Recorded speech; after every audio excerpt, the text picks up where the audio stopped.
7 horas 30 minutos, bom dia, eu sou Ricardinho Boechat, esta é a Band News FM, nós vamos ficar juntos até as 9, qualquer coisa da matina, com as principais notícias nacionais e internacionais, o nosso time de colunistas, de comentaristas, todas as equipes da Band News FM espalhadas pelo Brasil, pelo mundo. Obrigado a você, meu amigo, minha amiga, que está conosco nas praças que compõem a rede Band News FM de notícias. Bom dia, Belo Horizonte, bom dia, Brasília, bom dia, Curitiba, Fortaleza, João Pessoa, bom dia, Manaus, bom dia, Miami, Maringá, Orlando, Porto Alegre, Rio de Janeiro, Salvador, São Paulo, Tampa, Vitória. Estas são nossas praças, inclusive lá entre os brazucas na Brasil Radio. Eu queria mandar um abraço também para Cuiabá. Algum ouvinte me escreveu de Cuiabá outro dia, disse: não manda abraço para Cuiabá. Absurdo. Mas está aqui no meio dos papéis da Letícia Curatomi, meu, só uma montoeira de papéis que eu não consigo ler por causa dessa confusão toda dos últimos dias. E aí, Barão, tudo bem? Beleza, Boechat, hoje você quebrou seu recorde pessoal, né? Você nunca tinha chegado tão cedo aqui na rádio. Também meu recorde pessoal é complicado. Como é que eu quebraria o recorde alheio, né? Quebra seu recorde. Dizem que sim, né, Boechat? Dos outros? Sim. Tá certo. E como é que eu quebrei? O que eu fiz? Você chegou aqui antes das 5:30 da manhã. Rapaz. Você tá de parabéns. Foi mole, não. Tá de parabéns. Não, foi mole essa noite. Já expliquei pros ouvintes mais cedo, né? Eu vou botar as mel. Foi o Jerry Penha, de Cuiabá. Jerry Penha, de Cuiabá. Um abraço pro Jerry Penha, de Cuiabá. E, rapaz, eu acordei hoje 1h15 da matina e não deu mais pra dormir. Fiquei zonzando, contando mosquito no teto. A gente já quer saber, vou lá perturbar o Barão e a Calavigata. Bom dia, Luiz Megali. Júlia do Ailibe. Dress to Kill, vestida pra festa de gala. Hoje é o que? Aniversário do... Né, lá, não tá, ô Carla Bigato? Fala aí no microfone, olha só, rapaz. Elegante, mas tapete hoje tá vermelho na Morumbi. Que é Wilson? Hein? Parabéns. É fogo, hein, Júlia? É fogo, né? O cara faz uma produção de manhã cedo, o outro fica enchendo o saco, né? Um abraço pra vocês aí. Bom dia pra Roberta Russo, também no Band News TV. Sintoniza agora o Band News TV, o TV Bandeira. Olha aqui, seguinte. Primeiro, deixa eu dizer, bom, vocês estão acompanhando o noticiário, os postos de combustível começam já ampliando a rede de postos com combustíveis, ainda pouco diesel, mas já gasolina não aditivada, para quem gosta de gasolina aditivada. Também vi postos hoje que tem só gasolina e não tem mais nada, mas enfim, o fato é que a distribuição, o abastecimento de combustível está normalizando e ele é a essência da paralisação. Havendo combustível, as pessoas começam a se movimentar, a tendência é que isso melhore ao longo do dia de hoje, nesse aspecto especificamente. De qualquer maneira, continuam ainda muitas concentrações de caminhoneiros parados nas estradas, alguns com bloqueios. Ontem o Band News TV já mostrou cenas de violência, muita agressão, muita pancadaria com caminhoneiros que tentavam passar pelos bloqueios e os outros batiam, agrediam, quebravam o caminhão, quebravam a carga, pegaram um cegonheiro aí numa estrada. O Band News TV mostrou as imagens assustadoras. O cara foi brutalmente agredido pelos piqueteiros. O movimento dos caminhoneiros, que contou com o apoio popular em conteste no início, perdeu parte desse apoio, inevitável. O próprio movimento se dividiu por N razões, uma parte porque o governo prometeu atender as principais reivindicações, outra porque atendeu mesmo com ato no Diário Oficial como eles queriam, outra porque não sei o quê, e aí foi derivando, né? E perdeu também porque há um desgaste da própria categoria. O caminhoneiro é um trabalhador que depende da quilometragem para levar comida para casa, nem todo mundo pode parar 10 dias sem renda, o taxista não pode, o motorista de aplicativo que para 10 dias, ele tá roubado, um taxista que para 10 dias tá roubado, ele não tem um salário no fim do mês, ele depende de rodar para ganhar. É a mesma coisa do caminhoneiro. Então muitos caminhoneiros caminhoneiros estavam já na fadiga absoluta, sem dinheiro, longe das famílias e tal. Muitos entenderam que o aceno do governo, ainda que não fosse o melhor dos mundos, a melhor das garantias, dava ali uma perspectiva de vitória ao movimento. As lideranças formais do movimento também endossaram o acordo com o governo, recomendaram a desmobilização, aquelas que estão identificadas formalmente. Restaram grupos que hoje se dividem em várias pequenas lideranças ou porta-vozes e com bandeiras diversas hasteadas no mesmo mastro, né? O que faz, evidentemente, com que a população que dava um apoio unânime a um conjunto de reivindicações que ela identificou como correta, procedente, comece a se dividir na mesma proporção em que as bandeiras se multiplicam no mastro dos caminhoneiros ainda resistentes nas estradas, nos acostamentos e tudo mais, e nos bloqueios. Essas bandeiras vão desde dar bom dia ao ET de Varginha até solta Lula, cai Temer, fora Temer, golpe militar, viva Bolsonaro, abaixo Bolsonaro, tem de tudo. Lembrando que o próprio Bolsonaro ontem aqui na Band News FM disse, sou contra os bloqueios, sou contra a continuação da paralisação, a população já pagou o preço. Nem mesmo algumas bandeiras defendidas e hasteadas por quem continua nos piquetes são endossadas por aqueles a que eventualmente beneficiariam. Vocês verem o grau de maluquice e de extremismo de atos que está marcando esses estertores da coisa. Meu receio, mas também a minha perspectiva, é de que hoje o tom da reação das forças militares e policiais envolvidas na responsabilidade de desobstruir estradas, permitir que os caminhões voltem a circular, garantir a segurança dos caminhoneiros que querem circular, que estão sendo impedidos de circular. Então, este tom da repressão, portanto, do enfrentamento aos piquetes e aos paradistas vai subir. Eu tenho aqui a convicção de que hoje o nível de mobilização das forças militares e policiais com esse objetivo, especialmente na região sudeste, especialmente em São Paulo, vai ser diferente do que foi nos últimos dias, vai mudar de patamar. E isso não é bom. O ideal é que primeiro o governo tivesse prevenido, se informado. Ontem eu vi um general, parece que é chefe do Gabinete de Segurança Institucional, falando em Brasília e tecendo considerações sobre o século XXI, dizendo que o século XXI está animado, fazendo piada com o século XXI. Etchegoin, né? Etchegoin, né? Etchegoin pra lá. Pessoal, rumba, né? Um negócio de rumba. Etchegoin pra cá. O Etchegoin fazendo conjecturas filosóficas, piadísticas sobre o século XXI. Ele disse, o século XXI está muito animado. Deve estar para ele, né? Que está lá em Brasília, aqueles carros, aquele monte de assessor, de aspones e tal. O Etchegoin é identificado como alguém da área da inteligência do governo. Esta inteligência é uma das mais burras do mundo, porque não permitiu, pelas informações e alertas necessários, que o governo evitasse a greve. Poderia ter evitado, poderia ter negociado antes e tal. Não tendo acontecido, deu a greve. Ok, o governo tratou de se mexer tardiamente, confusamente, batendo cabeça, ofereceu lá o seu projeto. Entende que cumpriu ali o acordo com as lideranças. De fato, as lideranças principais se desmobilizaram.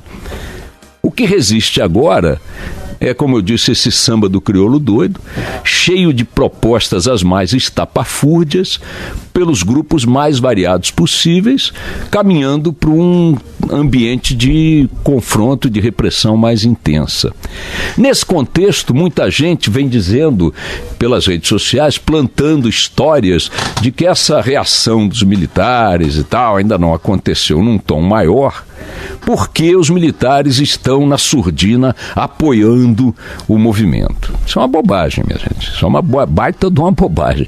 Quem está insuflando essa versão nas redes sociais, e aqui e ali, e até mesmo um pouco beliscando alguns registros na imprensa, está embarcando em conto da carochinha, né? Há uma maluquice dizendo que há aí não apenas um apoio dos militares, né, do estamento militar ao que resta da manifestação. Entendam que o que resta não é a manifestação, é o rabicho da lagartixa. E mais ainda querendo dizer que isto seria o prenúncio de uma intervenção militar.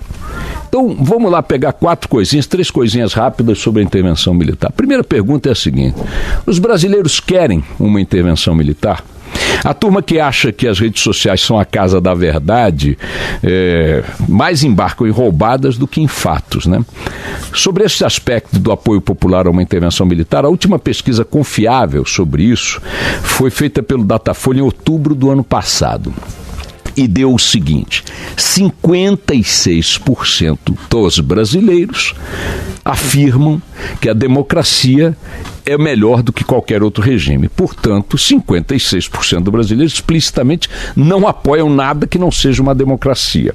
Na mesma pesquisa, 21% dos entrevistados, não é pouca gente, mas não é a maioria, disse o seguinte, que tanto faz uma democracia ou uma ditadura. Quer dizer, não é apoio à ditadura, nem é apoio à democracia. Portanto, 21% não são exatamente democratas e tal, mas não são também panfletários de uma ditadura. E 12%, aliás, e só 17% afirmaram que em determinadas circunstâncias, repito, em determinadas circunstâncias, seria melhor na democracia do que uma ditadura.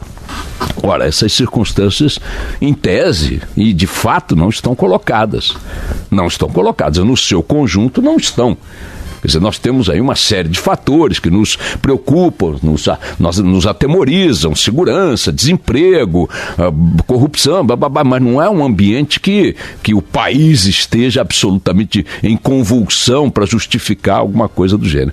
Qual é o último episódio da história do Brasil em que houve uma intervenção militar que se configurou num regime de 20 anos de cerceamento de liberdades, enfim, de uma ditadura? Foi em 1964, mas naquele tempo o mundo e o Brasil era outra coisa. Em várias regiões do planeta, os golpes de Estado, como o que houve aqui, eram comuns. Para vocês terem uma ideia, até na Europa, naquele tempo, havia 3 ditaduras. Foram instaurados, já existiam alguns, acho que a Grécia começou pouco depois e tal, mas enfim, foi um período em que a Europa teve 3 ditaduras, a Grécia, Portugal e Espanha. Se alguém consegue imaginar, as republiquetas ou regimes onde a democracia era moeda fora de circulação estavam espalhadas pelo mundo inteiro, todos os continentes, num mundo que era dividido por 2 blocos antagônicos, ideológicos, e dependendo do tom da ditadura implantada, ou ele tinha apoio automático dos Estados Unidos ou da União Soviética, ou então condenação automática dos Estados Unidos ou da União Soviética. O contexto global era outro. Hoje o Brasil nem está em meados do século passado, como o mundo também não, e nem é uma republiqueta das tantas que havia no nosso continente até então. Somos uma nação com 200 e tantos milhões de pessoas, uma das 20 maiores economias do mundo, integrada ao comércio global, grande exportador de alimento, que depende dessas relações para poder manter a sua vida, sua imagem, seu intercâmbio e tudo mais. O mundo de hoje não apoiaria uma ditadura, como os Estados Unidos, por exemplo, apoiaram o golpe militar contra João Goulart em 64, inclusive com aquela operação secreta chamada Brother Sun, que era para dar apoio aos militares golpistas caso houvesse resistência de grupos leais ao presidente João Goulart. Além disso, o ambiente militar naquela época era muito mais conturbado, e o ambiente nacional também. Dentro das próprias Forças Armadas havia frequentemente atos de insubordinação, de rebeldia, envolvendo cabos, sargentos, marinheiros, suboficiais, e isso deixou a alta cúpula militar absolutamente em pânico. E esse foi um combustível importante para o golpe, que não foi só militar, foi também de grupos civis engajados, partidos engajados no golpe. O governador de São Paulo apoiou o golpe, o governador de Minas apoiou o golpe, o governador do Rio de Janeiro apoiou o golpe, os 3 maiores estados do país, a capital do Brasil, tinha acabado de sair para Brasília, o Rio, que era ex-capital há poucos anos, apoiou o golpe. Então, esse contexto não existe hoje. Vê se algum governador, algum partido, até o próprio Bolsonaro, repetindo o próprio Bolsonaro, que é apontado como nome de preferência dos que defendem o golpe militar, diz que é contra o golpe. E claro, o Bolsonaro, que tem aí 20% das pesquisas para a sucessão presidencial e sonha em se eleger, disse ontem aqui, que para ser presidente da República, se for militar quiser ser presidente da República, tem que disputar a eleição. Por quê? Porque é exatamente o caso dele. Vocês acham que se houver uma intervenção militar, o Bolsonaro vai ser sagrado presidente da República pela junta militar? Vocês acham, honestamente, que está arriscado em ser caçado pela junta militar que assumiu o poder? Então, não existe esse ambiente, não existe a anarquia militar, não existe a convulsão geral que havia em 64 e a experiência de 64, o contexto global e tudo mais. Então, os militares, claro que são os primeiros a não querer essa intervenção. Agora, vamos supor que quisessem e que assumam amanhã. Vão fazer o quê? Resolve o déficit da Previdência no dia seguinte, com 3 tanques na porta de cada aposentado do Brasil? Acaba com a corrupção a golpe de foice, tiro de canhão, prisão perpétua, pena de morte, forca, não sei. E a miséria, e o caos urbano, e a violência urbana, e o tráfico de drogas, e tal. Acaba quando bota para quebrar. Então por que não acabaram quando havia o regime militar nas proporções da época? Esses problemas todos havia na época, nas proporções da época. A corrupção havia, o tráfico de drogas havia, o desordem urbana havia, a violência havia. Não havia nos níveis de hoje, assim como o país não tinha a população que tem hoje, o quadro não era o de hoje.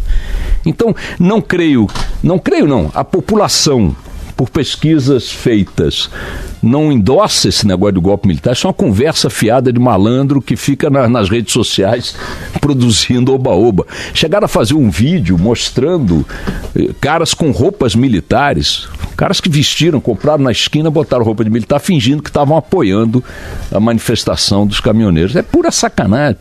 Agora, quem perde tempo com notícia em rede social, sem checar, sem se acautelar, é porque quer. É igual esse cara que atende um telefone em casa, boa tarde, aqui é do Departamento de Segurança do Banco Tal, o senhor podia dar a senha do seu cartão de crédito? O cara dá, esse cara quer dar a senha.